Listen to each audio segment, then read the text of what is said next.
because we've just finished an action-filled summer split, and a lot of players have left their mark on the EU LCS over the last 10 weeks, and we wanted to highlight some key carries in the running for the summer MVP.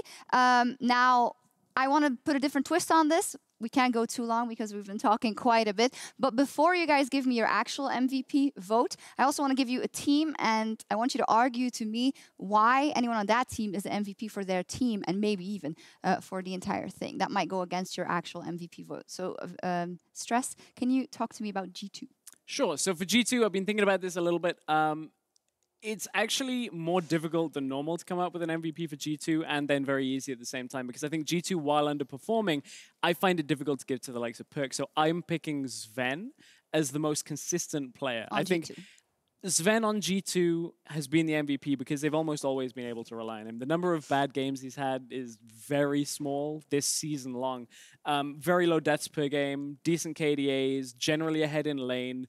Yes, they draft towards a winning lane a lot of the time for Sven, but he's the kind of player that you want on a team where you can always say, okay, give it to this guy, he will be able to carry it. And that, if I had to pick one for G2, it would be Sven for the summer split. When it comes to G2, is there anyone you guys would argue that deserves it more than Sven? I think that in terms of a whole regular season performance, I would still give it to Sven. The only person I might be willing to also consider is Expect.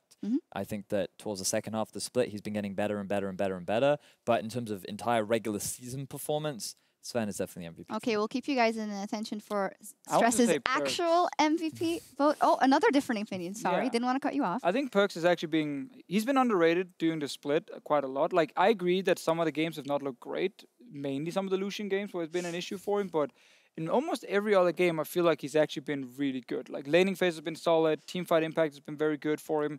So I wouldn't necessarily put him above Sven straight away, but I definitely feel like he also actually had a split where he can be happy with the overall performance. All right, so a lot of good or strong players there. Verius, for you, I'm going to give you the Unicorns of Love. Who on the Unicorns of Love would be the MVP for that team this split? Would definitely be Samix for me. I feel like above and beyond, he has been the best player on the Unicorns of Love all split long. I feel like that even though the team has regularly gone to all 3 games, he has been the guy that has made those clutch game-changing plays that have allowed Unicorns of Love to get those wins. And I think that if he had not had the performance that he's had this split, Unicorns may not even be in playoffs right now. But who makes sure that the fight goes in the right way so that Samix can kill everyone? Where's our MVP from the spring split for the Unicorns of Love? Is it Chachi? Having a rough split on the whole. Yeah.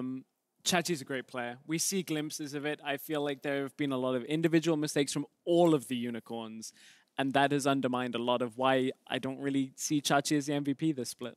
All right, that was the Unicorns of Love. Finally, I'm going to let you talk about H2K. If anyone in H2K deserved the MVP for carrying their team, who would it be?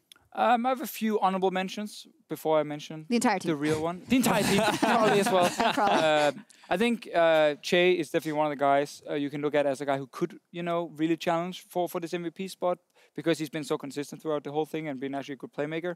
But the man I give it to is Febiven in the mid lane. I think it was very tough to pick the best performing mid laner in the EU LCS between like him and Perks and Caps and so on. But I felt like Febiven was the best because every single week he showed up.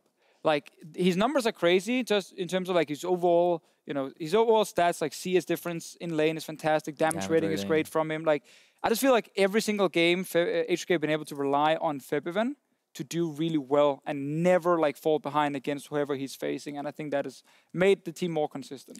I mentioned this on the cast and I'm more than happy to say it again. When I think of MVP, I always think of who can you always, when you think of a team and you think of their losses, when you think of a player who is never a reason for their losses. And Febiven, to me, has never been a part as to why H2K ever lost. He's been so consistent throughout the split and is so reliable that I think it's difficult to see why how you could put anyone above him in H2K. Yeah, Febiven makes a strong case, I think, even for overall MVP, and this is what we're getting to now. I wonder if any of the teams you'd been given, if that corresponds with your actual MVP pick. You said Sven for G2. Who would be your actual MVP, or who was, because you did vote for it? Yeah, I put my ballot in earlier this week. I voted for Reckless because I think he's had a great split, statistically and playstyle-wise. I think one of the key factors for me for why he's the most valuable player is he dictated the successful and then failed style with the Tristana, the Kennen, like early on in the split. Then they went back to the drawing board for Fnatic. It was found out, brings out the Sivir, dictates a lot of the pace on the Fnatic games now as well, and they're back to playing meta. And I think that versatility plus the success he's had this split is why I Is the say it's counter MVP. argument when it starts to fail? Do you need it to fail a couple of times before you're willing to change? Obviously, in the atmosphere of a team, that could be something. But I don't think anyone will disagree with you. The huge amount of work Reckless has done for Fnatic this split. Is there anyone who doesn't have Reckless as his MVP vote? All of HOK. So I had like a lot of debates between, you know, Reckless and then Soaz, who is actually my MVP. I think both of them are like literally right next to each other in terms of the MVP votings here. But the reason I picked Soaz is I felt like from the get-go when this Fnatic style started, it was a lot about Reckless, but it was also a lot about Soaz, specifically on like Shen and some of these like champions where he had some globals. And his synergy with Reckless was so key in creating the split push style. And he consistently managed to always be there for his AD carry and help out the team. And then when the meta shifted and he had to play more of the different carries and bruisers up in the top lane, he's done that as well. He adapted right into it. Great performances almost every single game from him, and often like very big moments. And the fact that Soaz, a player who's been so up and down in his career, has actually been so consistently good, just stands out to me. And I think he gets my MVP because it's been such a great split where he struggled maybe a year ago. Just as a note, what is very impressive to me, I know that doesn't work necessarily into the voting of this MVP at this time, but those are two players, both Reckless and Soaz, who've been through the thick of it, who've been through ups and downs, who've been to the world stage and back, who've done it all. And I think it's just personally very impressive that they still have it in them just to redefine styles and come up with entirely new things and do that. Just as impressive it is for rookies to step up and kill everyone. I think those are really nice storylines. You also had Reckless, I believe, Eddie? Yes, I had my three were Reckless, Febiven, and then Samix. Personally, I tried to avoid putting multiple members of the same team in the overall MVP because I always thought of it in the sense of if say Fnatic lost Reckless, would they still be the same level of Fnatic? And personally, I felt like that they wouldn't be. Even though Soaz is amazing, I still think that it's his synergy with Reckless that made the team so great, and I think he's a core part. Febiven, as we discussed earlier, how he has been so consistent throughout the split, and I just thought that it was worth mentioning Samix simply because I do think that not only has he challenged the idea of maybe he could even be a top 3, maybe top 2 AD carry, very debatable, I know, but I feel like that his performance is what kept Unicorns of Love within the top teams in Europe, and that's why I put him as one of my MVPs. Very interesting stuff. Nice to hear you guys' opinions. Of course, that's not all what counts towards the MVP award for the split. For the final MVP award, it will be voted on by the casters, but also the teams, journalists, and broadcast partners. And we're also taking into account player of the series for a small percentage of that. So it is a combination of a lot of stuff. The fish show handles all that stuff. It's been locked now. It's been locked. The teams Do you have the answer?